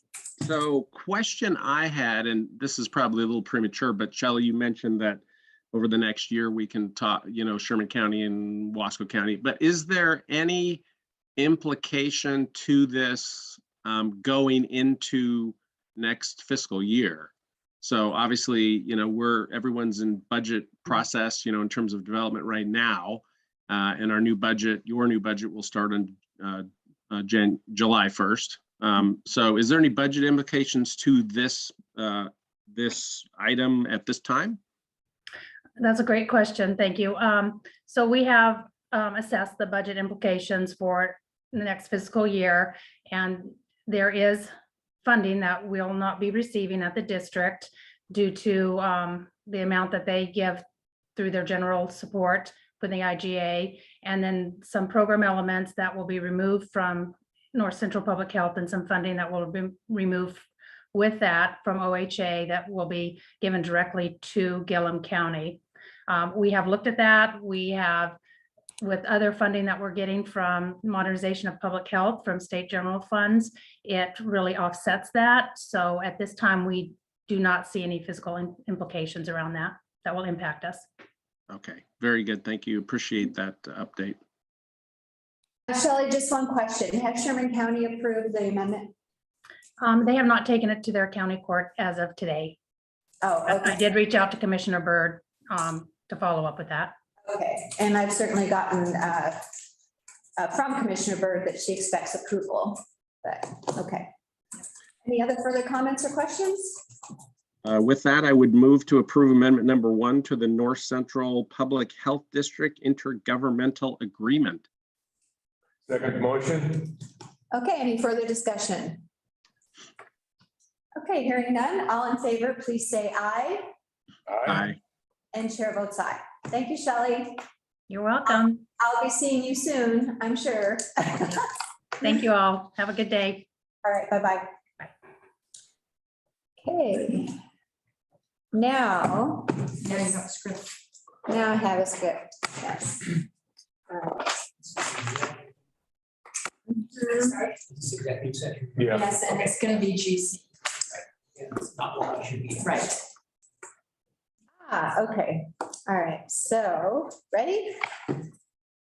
Okay, the Wasco County Board of Commissioners will now meet in executive session for the purpose of conferring with legal counsel concerning legal rights and duties regarding threatened litigation pursuant to ORS 192-660-2H. Representatives of the news media and designated staff shall be allowed to attend the executive session. All other members of the audience are asked to leave the room. Representatives of the news media are specifically directed not to report on any of the deliberations during the executive session, except to state the general subject of the session as previously announced. No decision may be made in executive session. At the end of the executive session, we will return to open session and welcome the audience back into the room. Okay, so before we start any discussions, we have live streaming. Is there anybody manning that, or did they just automate that? If they're not going to respond, then I'm going to see if I can't remove them. Do we even know who it is? It Can is. we, hey Kathy, quick question. Are you moving us to a different breakout room? Is that correct? I can move you to another breakout. Oh, I see. Because you're there. Right. Gotcha. Right, and so. So there's a note in the chat there from them. Yeah, but that was from the beginning. We will mute and pause. No, we'll go to another room. Yeah. But they're still able to come in though, right? Well, that's the problem. So for live streaming, I need the confidence, because they can just push a button and live stream it again without me knowing. I'm not comfortable with that. So I will go to a breakout room. Yes. So we can move live streaming into the waiting room? Okay, that's true. We won't be going into the executive session room. Okay, from live streaming to everything. So what I'm going to do is move live streaming to the waiting room, and then I will bring you back into this room once the executive session is closed.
Recording in progress. That's the only one waiting was live streaming. Yep. Okay, so at this time, we are back in regular session. And is there any further business? You had a Anybody? commission call that you wanted to do. Yeah. Next time. Yeah. Well, I will, if please, the chair to follow up. I did talk a lot about mental health while I was back in DC. Good. So that was definitely put forth with everyone. So our navigation center, the potential of the hospital, the Columbia Gorge Resolution Center, and mental health was forefront. Awesome, thank you. And just very quickly, in case you don't know, Scott and I met with Congressman Bentz's staff yesterday with a group of local folks as well. And we talked about similar issues. I talked a lot about housing with them and the need for more capital from the feds to actually build low-income housing units in the community, but the rest of it, I think you covered. Was that with Margie? It was with Margie. Yes, Margie. Yep. Yeah, I'm gonna try to meet up with Margie this weekend, so that we can have that conversation too, because I wasn't gonna be back to meet with you guys as well with her, so. Okay, is that it? Scott, anything else? I have nothing, thank you. Okay. Steve? Okay, well, I am going to officially close the meeting then. Thank you, everybody. We're done by 12 o'clock, just in time for Scott. Have fun at your